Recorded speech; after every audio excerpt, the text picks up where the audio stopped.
माननीय अध्यक्ष महोदय जी, मैं आपदा प्रबंधन संशोधन विधेयक 2024 पर अपना समर्थन करने के लिए सदन में खड़ा हुआ हूं, जो आपदा प्रबंधन अधिनियम 2005 में संशोधन करना चाहता है।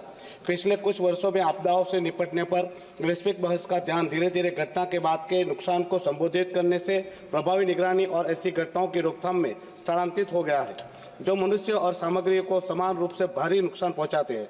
लेकिन इन आपदाओं का प्रभाव हमेशा सभी समुदायों पर संसुगत नहीं होता है।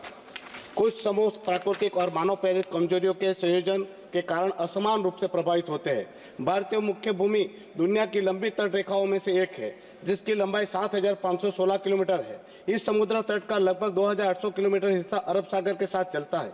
भारत में 5 राज्य और 2 केंद्र शासित प्रदेश अरब सागर के साथ एक सीमा साझा करते हैं, जिसमें मेरा संसदीय क्षेत्र दमन और दीव भी शामिल है। मेरे संसदीय क्षेत्र की आबादी का एक बड़ा प्रतिशत जीविका के लिए मच्छी पकड़ने पर निर्भर है। उनमें से अधिकांश छोटे स्तर के मछुआरे हैं, जिनके पास अपनी बहुत कम परिसंपत्तियां हैं। प्रतिकूल जलवायु घटना की स्थिति में उनके ट्रॉलर, नौकाओं, मछली पकड़ने के जाल बह जाने या मरम्मत से परे क्षतिग्रस्त होने की संभावना होती है।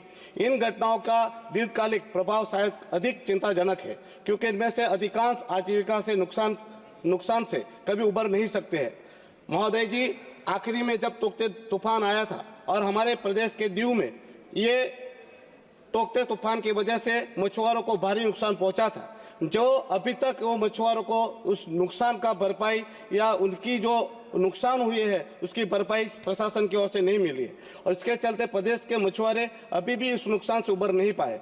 मैं इस सभा के सम्मानित सदस्यों के समक्ष एक बात पर प्रकाश डालना चाहता हूं। भारतीय मौसम विज्ञान विभाग IMD ने दमन और दीव को चक्रवात जोखिमों के लिए अत्यधिक संवेदनशील जिलों में वर्गीकृत किया है, लेकिन संघ राज्य क्षेत्र में कोई निगरानी केंद्र नहीं है। इसके साथ ही दमन और दीव में या इसके आसपास के क्षेत्र में राष्ट्रीय आपदा प्रतिक्रिया बल NDRF की कोई इकाई नहीं है। हमें यह समझने की जरूरत है कि मेरे अपने संसदीय क्षेत्र सहित कुछ स्थानों का परिदृश्य ऐसा है कि यदि प्रतिकूल जलवायु घटनाओं के कारण कुछ पुल सड़कें अनुपयोगी हो जाती है, तो पूरा क्षेत्र पड़ोसी जिलों से दुर्गम हो सकता है। ऐसी स्थिति में राहत और पुनर्वास के प्रयासों को गंभीर रूप से विफल किया जा सकता है। इसलिए यह सुनिश्चित करना अत्यंत महत्वपूर्ण है कि आपदा राहत कर्मियों को भेजा जा सके, ताकि महत्वपूर्ण प्रतिक्रिया समय बचाया जा सके। मैं केंद्र सरकार से दमन और दीव में एक निगरानी स्टेशन और एक NDRF इकाई स्थापित करने का आग्रह करता हूँ। महोदय जी, मैं एक बात और भी कहना चाहता हूँ। हमारे दमन में जो मेरा संसदीय क्षेत्र है और मेरा निवास स्थान भी है, वहाँ पर दमन गंगा नदी आई हुई है। वो काफ़ी प्रदूषित हो चुकी है। आप गूगल मैप से देखोगे तो ये पूरी नदी काली दिखती है। तो मैं आपसे निवेदन करता हूँ, ये समाप्ति के लिए ही है सर। मैं एक निवेदन करना चाहता हूँ कि ये वापी गुजरात से जो केमिकल वाला पानी हमारे दमन के दरिया समंदर में छोड़ा जाता है, उसको भी बंद कराया जाए।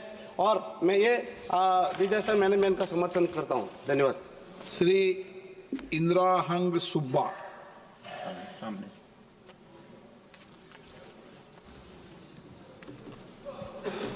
धन्यवाद।